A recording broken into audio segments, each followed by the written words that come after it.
Presidenti serb Aleksandar Vučić zgjodhi një mjek si mandatarin e formimit të qeverisë së re të Serbisë. Gjuro Macuti, specializuar për endokrinologji, do të shërbejë si kryeministër pas rënies së kabinetit të mëparshëm të udhëhequr nga Vučević, mes protestave të mëdha që nxiti tragjedia në stacionin hekurudhor të Novi Sadit. Vučić theksoi se Macut posedon cilësitë e nevojshme profesionale dhe personale, si dhe ekspertizën dhe përkushtimin për të kryer funksionin e kryeministrit. Ai më siguroi se mund të bëjë një shumicë për zgjedhjen e një qeverie të re, ishin fjalët e Vučić. Ky i fundit njoftoi se qeveria e re do të zgjidhet më 18 prill, siç theksoi në të premten e madhe para Pashkëve.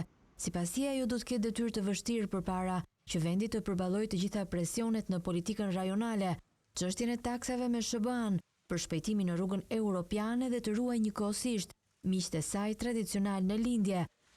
Serbia ka nevojë për paqe më shumë se kur, shtoi mëtej Vučić. Presidenti serb ka zhvilluar më herët konsultime me partitë parlamentare për mandatarin e qeverisë së re, konsultime të cilat u bojkotuan nga opozita, e cila kërkonte krijimin e një qeverie të përkohshme.